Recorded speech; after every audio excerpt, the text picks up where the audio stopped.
আসছে আগামী 15ই জানুয়ারি রোজ সোমবার সকাল 9 ঘটিকা হইতে সন্ধ্যা 6 ঘটিকা পর্যন্ত হজরত মৌলানা হুসাইন আহমেদ সাহেবের সভাপতিত্বে আবারও দীননাথপুর হুসাইনিয়া বানাত মাদ্রাসায় ইসলামিক সম্মেলন ও দোয়া মাহফিলের আয়োজন করা হয়েছে।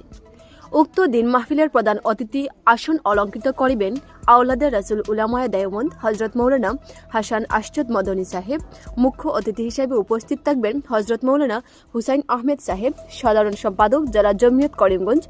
সম্মানিত অতিথি হিসেবে উপস্থিত থাকবেন হজরত মৌলানা নুরউদ্দিন সাহেব, দারুল উলুম রতনপুর মাদ্রাসা, হজরত মৌলানা সেলিম উদ্দিন সাহেব, কর্তৃপক্ষ অত্র মাদ্রাসায়। এছাড়া উপস্থিত থাকবেন বরাকের বিশিষ্ট আলিমী দিন। তাই আপনারা দলে দলে যোগদান করিয়া এই দিন মাহফিলটিকে সুন্দর ও সাফল্যমণ্ডিত করে তুলতে আবেদন করবেন। মাদ্রাসা কর্তৃপক্ষ, কাটলিচড়া থেকে রাজাক হোসেন লস্করের প্রতিবেদন, বরাক টাইমস 24।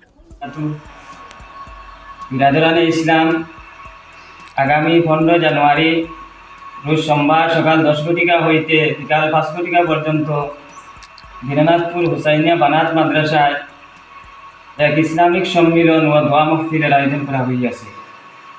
উক্ত মাহফিলে সভাপতি হিসাবে উপস্থিত থাকিবেন হজরত মৌলানা হুসাইন আহমদ সাহেব অত্র মাদ্রাসা।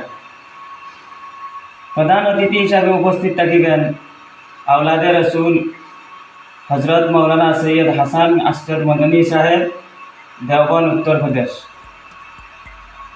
মুখ্য অতিথি হিসাবে উপস্থিত থাকিবেন হজরত মৌলানা হুসাইন আহমদ সাহেব, সাধারণ সম্পাদক জেলা জমিয়ত করিমগঞ্জ।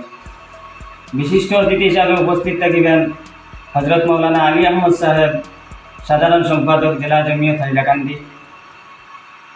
সম্মানিত অতিথি হিসাবে উপস্থিত থাকিবেন হজরত মৌলানা নুরউদ্দিন সাহেব, দারুল হাদিস রতনপুর মাদ্রাসা। তাছাড়া আরও বরাক উপত্যকার বিশিষ্ট উলামায়ে কেরাম উপস্থিত থাকিবেন। তাই আপনাদের কাছে অনুরোধ, আপনারা যেন এই মাহফিলে আসিয়া দিন ও দুনিয়ার কামিয়াবি হাসিল করেন। আর আমাদের মদনী প্রোগ্রাম তান বয়ান বাদ আসর, তান প্রোগ্রাম হইব, বয়ান হইব বাদ আসর। আর রতনপুর মাদ্রাসা হজরত মৌলানা নুরউদ্দিন সাহেব, তান বয়ান বাদ জোহর।